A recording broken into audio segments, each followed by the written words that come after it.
ਆਉਣ ਵਾਲੇ ਸਮੇਂ ਵਿੱਚ ਤੁਹਾਨੂੰ ਘਰ ਦੀ ਮੌਰਗੇਜ ਭਰਨੀ ਹੋਰ ਔਖੀ ਹੋਣ ਵਾਲੀ ਹੈ। ਸੋ ਜੇ ਘਰ ਹਜੇ ਫ੍ਰੀ ਨਹੀਂ ਹੋਇਆ, ਤੁਸੀਂ ਘਰ ਹੁਣ ਲੈਣ ਵਾਲੇ ਹੋ, ਇਹਨਾਂ ਦੋਨਾਂ ਹੀ ਕੇਸਿਸ ਵਿੱਚ ਤੁਹਾਨੂੰ ਇਹ ਵੀਡੀਓ ਦੇਖਣੀ ਬਹੁਤ ਜ਼ਰੂਰੀ ਹੈ।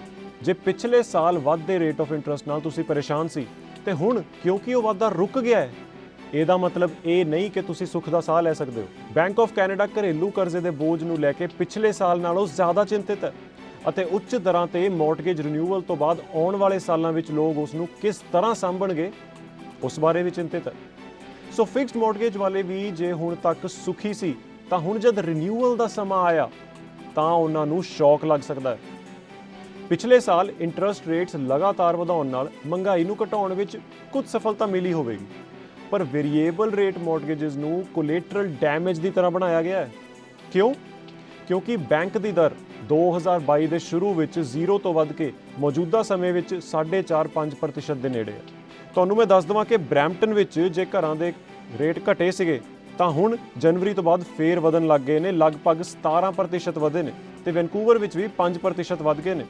ਐਡਮਿੰਟਨ 'ਚ ਇਸੇ ਤਰ੍ਹਾਂ 1.5% ਥੋੜਾ ਜਿਹਾ ਵੱਧਦਾ ਹੈ, ਲੇਕਿਨ ਜਦੋਂ ਉਹਨੂੰ ਤੁਸੀਂ ਦੇਖੋਗੇ ਇੰਟਰਸਟ ਰੇਟ ਦੇ ਨਾਲ ਤਾਂ ਉਹ ਬਹੁਤ ਜ਼ਿਆਦਾ ਹੈ। ਬੈਂਕ ਨੇ ਇਹ ਵੀ ਕਿਹਾ ਹੈ ਕਿ ਘਰ ਦੀਆਂ ਕੀਮਤਾਂ ਵਿੱਚ ਗਿਰਾਵਟ ਨੇ ਘਰ ਦੇ ਮਾਲਕਾਂ ਦੀ ਇਕੁਇਟੀ ਨੂੰ ਵੀ ਘਟਾ ਦਿੱਤਾ ਸੀ। ਸੋ ਫਾਈਨੈਂਸ਼ੀਅਲ ਸਟ੍ਰੈਸ ਦੇ ਵੀ ਕੁਝ ਸੰਕੇਤ ਮਿਲੇ ਸੀ, ਖਾਸ ਕਰਕੇ ਰੀਸੈਂਟ ਹੋਮ ਬਾਇਰਸ ਵਿੱਚ, ਕਿਉਂਕਿ ਅਸੀਂ ਲੈਣੇ ਹੀ ਇਹ ਸੋਚ ਕੇ ਕਿ ਇਹ ਵਧੂਗਾ। 2026 ਦੇ ਅੰਤ ਤੱਕ ਲਗਭਗ ਸਾਰੇ ਮੌਰਗੇਜ ਧਾਰਕਾਂ ਨੇ ਆਪਣੇ ਪੇਮੈਂਟਸ ਵਿੱਚ ਇਨਕਰੀਜ਼ ਦੇਖਣਾ ਹੀ ਪਵੇਗਾ। ਬੈਂਕ ਦਾ ਕਹਿਣਾ ਹੈ ਕਿ ਜੇਕਰ ਰੇਟਸ ਵਿੱਤੀ ਬਾਜ਼ਾਰਾਂ ਦੀ ਉਮੀਦ ਅਨੁਸਾਰ ਵਿਕਸਿਤ ਹੁੰਦੀਆਂ ਹਨ ਤਾਂ ਅਗਲੇ 3 ਸਾਲਾਂ ਵਿੱਚ ਆਮ ਮੌਰਗੇਜ ਭੁਗਤਾਨ ਲਗਭਗ 20% ਵੱਧ ਜਾਵੇਗਾ। ਸੋ ਇੱਕ ਐਗਜ਼ਾਮਪਲ ਲਈ, ਜੇ ਮੌਰਗੇਜ ਤੁਹਾਡੀ 2000 ਹੈ, ਉਹ 2400 ਹੋ ਜਾਏਗੀ। ਬਾਕੀ ਕੈਲਕੂਲੇਸ਼ਨ ਤੁਸੀਂ ਆਪ ਕਰ ਸਕਦੇ ਹੋ।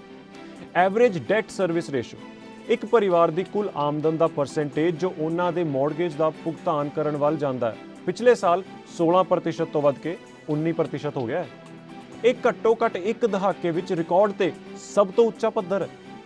ਮੌਰਗੇਜ ਨੂੰ ਕਵਰ ਕਰਨ ਲਈ ਜੋ ਪੈਸਾ ਲੈ ਰਿਹਾ ਹੈ, ਇਸ ਨੂੰ ਦੇਖਦੇ ਹੋਏ ਇਹ ਕੋਈ ਹੈਰਾਨੀ ਦੀ ਗੱਲ ਨਹੀਂ ਹੈ ਕਿ ਉਹਨਾਂ ਵਿੱਚੋਂ ਬਹੁਤ ਸਾਰੇ ਪਰਿਵਾਰਾਂ ਨੂੰ ਆਪਣੇ ਹੋਰ ਕਰਜ਼ਿਆਂ ਨੂੰ ਭਰਨ ਵਿੱਚ ਵੀ ਮੁਸ਼ਕਿਲਾਂ ਹੋ ਰਹੀਆਂ ਨੇ। ਬੈਂਕ ਦਾ ਕਹਿਣਾ ਹੈ ਕਿ ਜਿਨ੍ਹਾਂ ਪਰਿਵਾਰਾਂ ਨੇ 2020 ਤੋਂ ਬਾਅਦ ਮੌਰਗੇਜ ਲਿਆ ਹੈ, ਉਹ ਮਹਾਮਾਰੀ ਤੋਂ ਪਹਿਲਾਂ ਦੇ 3 ਸਾਲਾਂ ਵਿੱਚ ਮੌਰਗੇਜ ਲੈਣ ਵਾਲਿਆਂ ਨਾਲੋਂ ਔਸਤਨ 17% ਦੀ ਕ੍ਰੈਡਿਟ ਕਾਰਡ ਕਰਜ਼ੇ ਲੈ ਰਹੇ ਨੇ। ਇਹ ਇੱਕ ਟਾਈਮ ਬੰਬ ਜਾਪਦਾ ਪਿਆ ਹੈ। ਅਗਲੇ ਕੁਝ ਸਾਲਾਂ 'ਚ ਕ੍ਰੈਡਿਟ ਕਾਰਡ ਡੈਟਸ ਦੇ ਨਾਲ-ਨਾਲ ਵੱਧਦੀ ਮੌਰਗੇਜ ਨਾਲ ਅਗਲੇ ਸਾਲ ਕ੍ਰੈਡਿਟ ਕਾਰਡ ਡੈਟਸ ਦੇ ਨਾਲ ਵੱਧਦੀ ਮੌਰਗੇਜ ਨਾਲ ਸਾਡੀ ਰੋਜ਼ਮਰਰਾ ਦੀ ਜ਼ਿੰਦਗੀ, ਵੱਡੇ ਖਰਚੇ, ਲਾਈਫਸਟਾਈਲ, ਸਾਰਾ ਕੁਝ ਕਿਸ ਤਰ੍ਹਾਂ ਪ੍ਰਭਾਵਿਤ ਹੋਣ ਵਾਲਾ ਹੈ, ਅਸੀਂ ਸ਼ਾਇਦ ਉਹਦਾ ਅੰਦਾਜ਼ਾ ਨਹੀਂ ਲਾ ਪਾ ਰਹੇ। ਤੇ ਫਿਰ ਹੁਣ ਜੋ ਘਰ ਲੈਣ ਦੀ ਸੋਚ ਰਹੇ ਨੇ ਜਾਂ ਜਿਨ੍ਹਾਂ ਦੀ ਕਲੋਜ਼ਿੰਗਸ ਆਉਣ ਵਾਲੇ ਸਮੇਂ 'ਚ ਨੇ, ਉਹਨਾਂ ਬਾਰੇ ਗੱਲ ਕਰ ਲਈਏ। ਕੁਝ ਰੀਅਲਟਰਸ ਕਹਿ ਰਹੇ ਨੇ ਕਿ ਬਾਇਰਸ ਮਾਰਕੀਟ ਹੈ ਜੀ, ਘਰਾਂ ਦੇ ਰੇਟ ਘਟੇ ਹੋਏ ਨੇ, ਲੈ ਲਓ, ਪਰ ਇਹ ਪੂਰਾ ਸੱਚ ਨਹੀਂ ਹੈ, ਕਿਉਂਕਿ ਮੌਰਗੇਜ ਰੇਟਸ ਦਾ ਸੱਚ ਤੇ ਆਉਣ ਵਾਲੇ ਸਮੇਂ ਦੇ ਹਾਲਾਤ ਮੈਂ ਤੁਹਾਨੂੰ ਹੁਣੇ ਹੀ ਦੱਸੇ ਨੇ।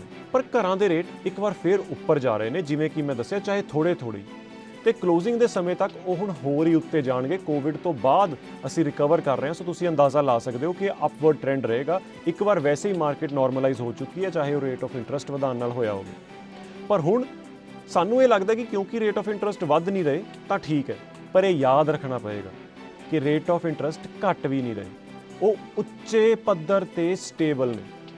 ਸੋ ਆਲਰੇਡੀ ਜਿਨ੍ਹਾਂ ਨੇ ਮੌਰਗੇजेस ਲੈਣੀਆਂ ਨੇ ਉਹਨਾਂ ਲਈ ਮਹਿੰਗਾ ਹੈ। ਘਰਾਂ ਦੇ ਰੇਟ ਹੁਣ ਵਧਣ ਲੱਗ ਗਏ ਨੇ, ਜਦ ਤੱਕ ਕਲੋਜ਼ਿੰਗ ਆਣੀ ਹੈ ਹੋਰ ਵੱਧ ਜਾਣੀ ਹੈ। ਜਿਨ੍ਹਾਂ ਦੀ ਰਿਨਿਊਅਲਸ ਨੇ ਉਹ ਜੇ 0, 1, 1.5% ਤੇ ਬੈਠੇ ਨੇ, 4.5% ਤੇ ਘੱਟੋ ਘੱਟ ਆਉਣਗੇ। ਉਹ ਬਹੁਤ ਫਰਕ ਹੈ, ਖਾਸ ਕਰਕੇ ਕਿਉਂਕਿ ਸਾਨੂੰ ਯਾਦ ਰੱਖਣਾ ਪੈਣਾ ਹੈ, ਚਾਹੇ ਫਿਕਸਡ ਹੈ ਚਾਹੇ ਵੇਰੀਏਬਲ ਹੈ ਮੌਰਗੇਜ, ਇਹ ਇੱਕ ਕੰਪਾਊਂਡਡ ਇੰਟਰਸਟ ਹੈ।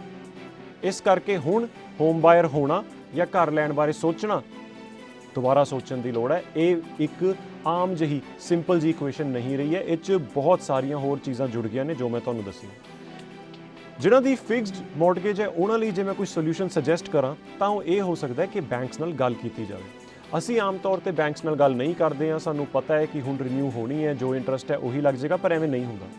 ਜੇ ਤੁਹਾਡੀ ਮੌਰਗੇਜ ਪਹਿਲਾਂ ਤੁਸੀਂ ਵਧੀਆ ਤਰੀਕੇ ਨਾਲ ਭਰਦੇ ਰਹੇ ਹੋ, ਤੁਹਾਡਾ ਕ੍ਰੈਡਿਟ ਸਕੋਰ ਸਾਰਾ, ਤੁਹਾਡੀ ਸਟੈਂਡਿੰਗ ਠੀਕ ਹੈ ਬੈਂਕ ਦੇ ਵਿੱਚ, ਤਾਂ ਜੇ ਤੁਸੀਂ ਬੈਂਕ ਨੂੰ ਰਿਕੁਐਸਟ ਕਰੋ ਕਿ ਮੈਨੂੰ ਬਹੁਤ ਜ਼ਿਆਦਾ ਇੱਕਦਮ ਜੰਪ ਕਰਨਾ ਪੈਣਾ ਹੈ, ਤਾਂ ਚਾਹੇ ਟੈਂਪਰੇਰੀਲੀ ਤੁਹਾਨੂੰ ਕੁਝ ਰਿਲੀਫ ਮਿਲ ਸਕਦਾ ਹੈ। ਯਾਨੀ ਕਿ ਸਿੱਧਾ 1% ਤੋਂ 4.5 ਤੇ ਜਾਣ ਦੀ ਜਗ੍ਹਾ ਤੁਹਾਨੂੰ ਬੈਂਕ ਜੰਪ ਅਪ ਦੇ ਸਕਦਾ ਹੈ। ਜਾਂ ਫਿਰ ਇਹ ਹੋ ਸਕਦਾ ਹੈ ਕਿ ਜੇ ਤੁਹਾਡੀ ਬੈਂਕ ਨਾਲ ਗੱਲ ਇਸ ਤਰ੍ਹਾਂ ਹੋਵੇ ਜਾਂ ਬੈਂਕ ਤੁਹਾਨੂੰ ਕੁਝ ਵੀ ਆਫਰ ਕਰੇ, ਤੁਹਾਨੂੰ ਹੋਰ ਕੁਝ ਬੈਨੀਫਿਟਸ ਮਿਲ ਜਾਣ ਤਾਂ ਕਿ ਤੁਹਾਡੀ ਮੌਰਗੇਜ ਇੱਕਦਮ ਜੰਪ ਨਾ ਕਰ ਜਾਵੇ।